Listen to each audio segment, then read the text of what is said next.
to me like I'm someone you love. This is a quote I saw a long time ago as I was scrolling through, I think it was Facebook, and it hit me so hard. So today I'd like to take a moment and let's dive into that quote a little bit further. Hi, I'm Sarah Michelle and I'm a sex, love, and intimacy coach. The reason that I want to talk about this today is because with all of my clients, it seems like communication is the number one thing we discuss and the number one thing that I'm teaching them about. A lot of us didn't grow up with parents who modeled good communication. In fact, I would say the majority of my clients grew up in households where there was very little communication at all. So it wasn't even always bad, it just wasn't there. And so when we grow up and we haven't had that modeled for us, it's not always easy, especially as adults in romantic relationships where we care very much about preserving the relationship. But we also have all these feelings. A lot of times we can start to communicate from a very selfish place without meaning to be selfish, without meaning to be an asshole. It's just that it's our feelings and we're feeling really crappy in the moment and we're trying to get rid of that crappy feeling.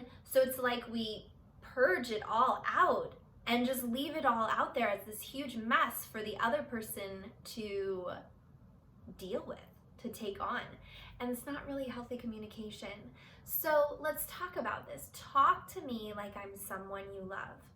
Try to remember that the next time you're feeling angry and you're talking to a partner and you're expressing your anger. It is perfectly okay to express your anger, resentment, jealousy, any of these feelings you need to express, but there's ways to do it where it comes from a place of love, a place that says, this is how I'm feeling. I need you to understand it. I want you to help me through this. It's time to fix this, right? It doesn't need to combined a few words there. It doesn't need to include calling names. It doesn't need to include ultimatums. It doesn't need to include dredging up all this stuff from the past so that you can give them this laundry list of all the ways that they've hurt you or disappointed you, let you down. It can just be in the moment, sharing what you're feeling from a place of love and just needing more connection. Another thing to do here, if it doesn't feel, so if you're someone like me, I like to organize my thoughts a little bit before I talk to my partner about anything if I'm feeling super strong emotions. Because one of the things I learned through my marriage, I was married for 10 years, was that I couldn't unsay the things I had said, right?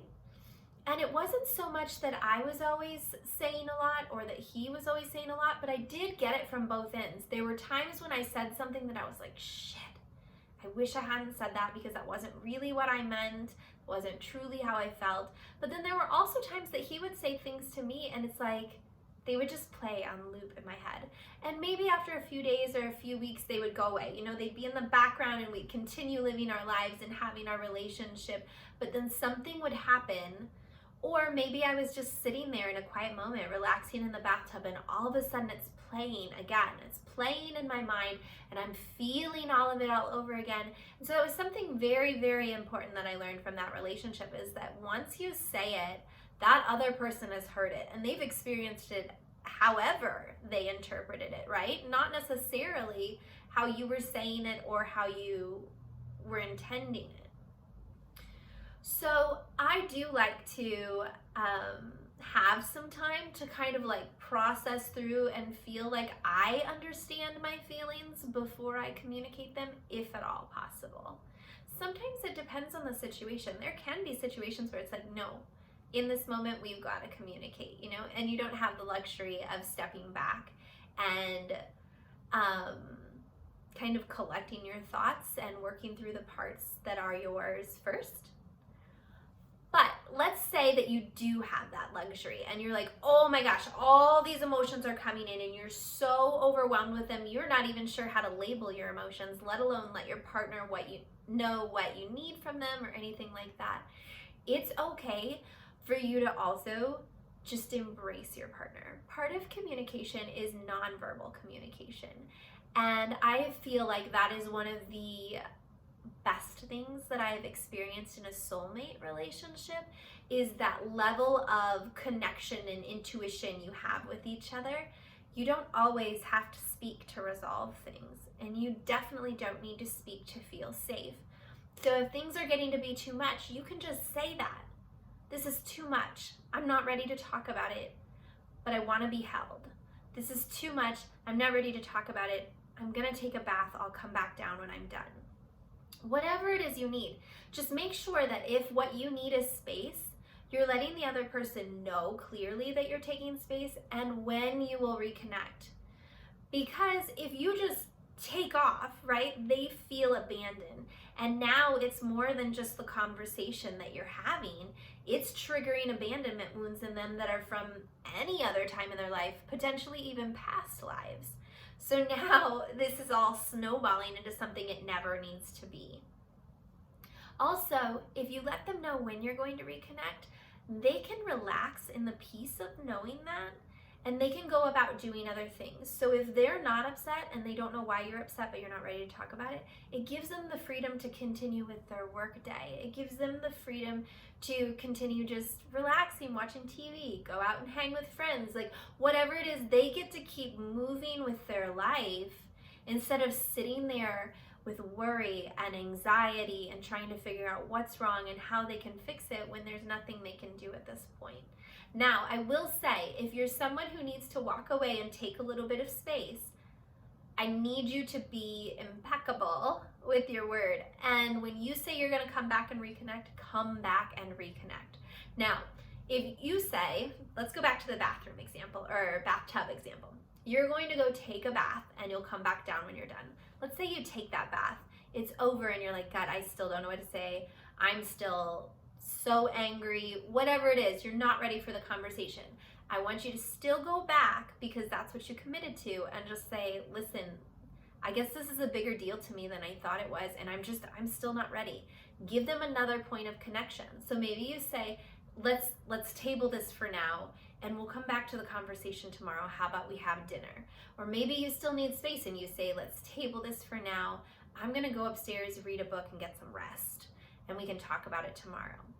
You get to choose what feels right for you in the moment, and I promise you that as you do this with your partner and you set this pattern up, they're going to trust you, because if you always come back when you say you will, it gives them the ability to, like I said, find peace in the moment and continue to live their lives, which is very loving and a really good gift to give them.